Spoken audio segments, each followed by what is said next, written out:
Hai teman-teman, welcome to my first video on my YouTube channel. Aku Dr. Dia dan di channel YouTubeku bakal banyak bahas tentang kisah perjalananku sebagai dokter, edukasi kesehatan, sampai tips belajar juga.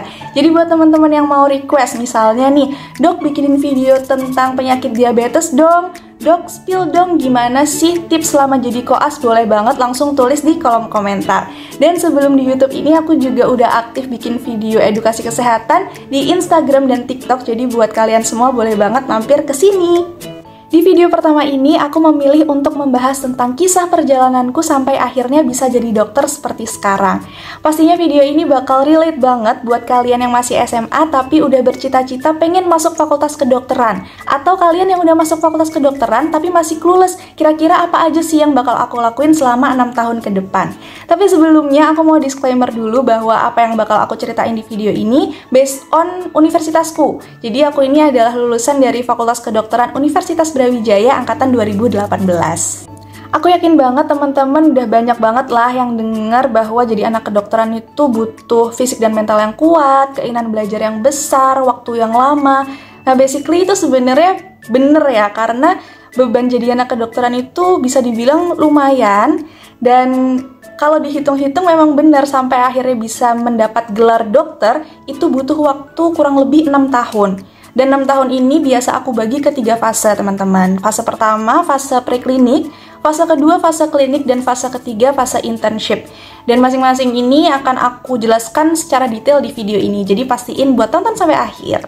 Pertama, fase preklinik. Fase preklinik ini itu adalah masa-masa perkuliahan seperti mahasiswa pada umumnya. Tapi mungkin yang membuat beda adalah di sistem pembelajarannya, karena sistem pembelajaran kita itu ada beberapa macam, mulai dari teori, praktikum, sampai diskusi kasus. Kalau teori itu adalah kita berkumpul di kelas, kemudian dipaparkan materi oleh dokter spesialis melalui slide PowerPoint. Kemudian kalau praktikum itu kita pergi ke lab skill. Di lab skill-nya pun ada beberapa macam, mulai dari anatomi, histologi, parasitologi, hematologi, dan lain sebagainya. Kalau mungkin teman-teman yang udah ngikutin kedokteran banget tuh tahu kalau di praktikum anatomi ada yang namanya kadaver atau praktikum menggunakan mayat. Bisa dibilang ini adalah momoknya anak kedokteran, karena ternyata nggak sedikit loh teman-teman yang nggak jadi masuk fakultas kedokteran cuma karena takut untuk melakukan praktikum kadaver tersebut. Padahal kalau teman-teman udah nyobain sekali aja, pasti nggak bakal lagi merasa menakutkan itu, karena kalau dari universitasku sendiri, sebelum kita melakukan praktikum tersebut, kita sudah ditanamkan satu keyakinan bahwa kadaver-kadaver atau mayat-mayat yang ada di depan kita itu berperan sebagai guru kita yang justru harus kita hormati keberadaannya, karena dari mereka-mereka inilah kita bisa belajar mengenai struktur tubuh manusia, mulai dari apa aja sih organnya, bagaimana sih fungsinya. Jadi setelah ditanamkan keyakinan itu, ketakutan-ketakutan yang awalnya tadi ada tuh langsung hilang gitu aja gitu. Oke, itu tadi spill tipis-tipis ya mengenai salah satu praktikum yang ada di kedokteran. Nextnya masih di fase preklinik, kita punya sistem pembelajaran yang namanya diskusi kasus atau PBL, Problem Based Learning. Jadi di sini kita bakal dibentuk kelompok-kelompok kecil sekitar 10-15 orang, yang tugas dari kelompok kecil tersebut adalah melakukan brainstorming mengenai kasus yang diberikan setiap minggunya. Nah, menurutku ini adalah salah satu yang paling seru di pembelajaran kedokteran, karena di sini kita bakal dilatih cara berpikir bagaimana sih kalau misalnya ada pasien A. Kita harus cepat berpikir definisi, patofisiologi, gejala, diagnosis, tata laksana, komplikasi, sampai prognosis. Nah, di sini aku bakal kasih contoh gimana sih kasus yang diberikan setiap minggu ke anak kedokteran untuk dilakukan problem based learning. Terus ujiannya gimana dok? Nah, kalau ujian ini sebenarnya tergantung pada universitas masing-masing ya. Kalau di Universitas Brawijaya, kita punya ujian topik. Kalau di sekolah tuh kita nyebutnya ulangan harian. Terus ujian praktikum, ujian tengah semester, ujian akhir semester, dan ujian OSCE. Ujian OSCE ini hanya dimiliki oleh anak-anak kedokteran. Dimana ujian ini tuh juga menjadi ujian yang paling menakutkan dan paling menegangkan. Karena kita tuh dibikin setting seolah-olah kita sudah menjadi dokter beneran. Jadi di dalam satu ruangan kita akan ada 3 orang.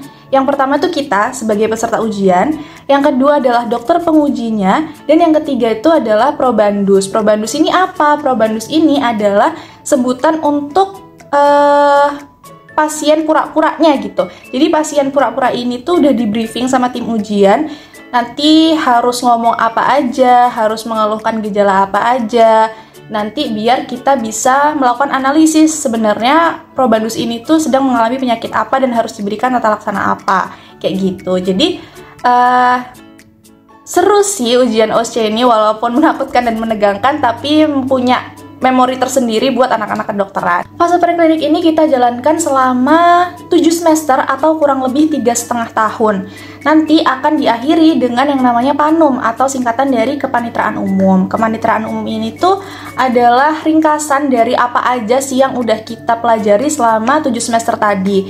Jadi selama 1-2 bulan kita recall kembali tentang materi-materi yang sudah pernah diajarkan dan diakhiri dengan ujian OSCE PANUM. Nah, kalau lulus dari ujian OSCE PANUM, baru kita bisa dinyatakan lulus dari fase preklinik dan bisa lanjut ke fase klinik atau masa-masa koas. Next, fase kedua adalah fase klinik atau koas atau dokter muda. Nah, ini yang menarik banget ya dari semua perjalanan sebagai dokter ini. Koas adalah masa-masa yang sangat indah sebenarnya, tapi kalau minta diulang juga nggak mau gitu ya. Jadi koas ini adalah fase dimana kita sudah bertemu langsung dengan pasien. Jadi setiap hari kita udah bukan lagi ke kampus, tapi kita ke rumah sakit. Kita akan mempelajari hal-hal baru yang berasal dari pasien langsung. Nanti di sana kita akan dibagi menjadi 16 stase kalau di Universitas Brawijaya. Nanti untuk detail stasenya bakal aku tulis di sini. Nah, masing-masing stase itu akan kita jalankan selama kurang lebih 4 minggu, kecuali stase yang mayor. Stase mayor itu apa aja? Stase mayor itu ada 4. Yang pertama ilmu penyakit dalam, yang kedua ilmu kesehatan anak, yang ketiga obstetri ginekologi, dan yang keempat ilmu bedah. Terus kegiatan selama koas itu ngapain aja sih dok? Oke, kegiatan selama koas itu ada banyak banget ya jenisnya. Yang pertama kita poli. Poli itu apa? Poli itu adalah kita menerima pasien rawat jalan. Jadi kalau ada pasien datang kemudian mengeluhkan segala macam gejala yang dirasakan, kemudian kita lakukan pemeriksaan, lalu kita berikan obat dan pasiennya pulang, itu namanya poli. Kemudian yang kedua ada yang namanya visite. Visite itu adalah kita mengikuti para residen dan SPV untuk mengecek atau memonitor kondisi-kondisi pasien yang ada di rawat inap gitu. Terus yang ketiga ada yang namanya jaga malam. Jaga malam ini yang identik banget ya sama anak-anak koas, karena jaga malam ini sesuatu yang baru dan menyenangkan dan melelahkan juga sekaligus. Itu semua terasa di jaga malam. Jadi jaga malam itu adalah kita menginap di rumah sakit, biasanya jam kerjanya mulai dari jam 3 sore sampai jam 6 pagi esok harinya. Itu kegiatannya adalah kita monitor perkembangan pasien yang ada di rawat inap serta menerima pasien baru yang ada di IGD gitu. Nah, paginya setelah kita melakukan jaga malam, kita akan melaporkan pasien-pasien yang sudah kita dapatkan tadi selama di malam hari di kegiatan yang namanya morning report. Jadi kita presentasikan apa aja yang sudah kita dapatkan ke para residen, para SPV, dan para teman-teman dokter muda lainnya gitu. Kemudian yang selanjutnya ada yang namanya juga ujian OSCE. Sama kayak ujian OSCE yang ada di preklinik, ujian OSCE yang ada di koas ini akan kita lakukan 1 bulan sekali. Jadi setiap di akhir stase kita akan melakukan ujian OSCE, dan itu yang menentukan kita bisa lanjut ke stase berikutnya atau enggak. Selain kegiatan-kegiatan dan ujian yang udah aku ceritain tadi, kita pastinya juga ada tugas-tugas kayak tugas case-based discussion, mini CX, referat, journal reading, dan masih banyak lagi. Makanya itu kita sangat-sangat mengingat masa koas, karena memang benar-benar tugas dan kegiatannya itu sebanyak itu. Jadi wajar aja kalau banyak yang bilang jadi anak koas tuh nggak punya waktu untuk hal lain. Ya mungkin bisa dibilang kayak gitu, tapi sebenarnya tergantung masing-masing individu juga gimana cara memanage waktunya dengan baik. 16 stase tadi akan kita selesaikan selama 4 semester atau sekitar 2 tahun, dan nanti akan diakhiri dengan ujian nasional. Namanya adalah UKMPPD atau kepanjangannya Ujian Kompetensi Mahasiswa Pendidikan Profesi Dokter. Jadi UKMPPD ini tuh istilahnya ujung tombaknya dari anak kedokteran. kalau misalnya udah lulus UKM PPD baru kita sah jadi dokter. Nah, UKM PPD ini tuh juga salah satu yang paling memorable buat kita-kita anak kedokteran, karena saat-saat menjelang UKM PPD benar-benar kita mengerahkan semua tenaga, waktu, pikiran, mental. Pokoknya kita pengen yang terbaik dan kita pengen semua usaha yang kita lakukan selama 6 tahun belakangan ini tuh terbayarkan sesuai dengan usaha yang kita lakukan. Akhirnya kita berhasil menyandang gelar sebagai dokter.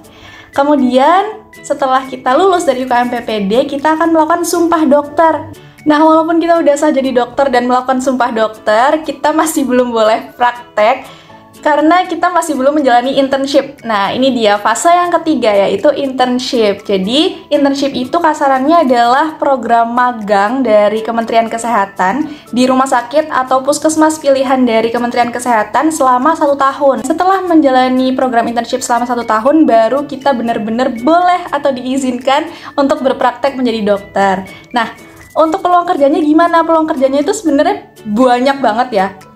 Bisa teman-teman memilih menjadi dokter di rumah sakit atau di puskesmas. Kemudian bisa juga teman-teman menjadi dosen, menjadi researcher, menjadi tokoh public health, dan berbagai macam lainnya.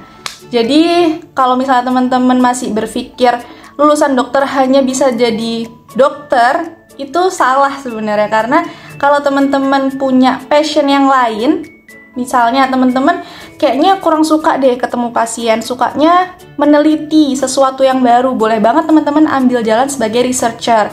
Atau teman-teman kayaknya lebih suka melakukan edukasi ke masyarakat, boleh banget ambil di public health, atau mungkin jadi influencer yang membagikan informasi-informasi melalui video edukasi di YouTube kayak gini atau di sosial media lainnya gitu. Oke, itu aja singkat cerita dari kisah perjalananku sampai akhirnya bisa jadi dokter seperti sekarang. Kalau misalnya teman-teman ada request mau dibikinin video apa, boleh langsung tulis di kolom komentar, dan jangan lupa buat like, comment, dan subscribe ke channelku. Sampai jumpa di video berikutnya. Bye!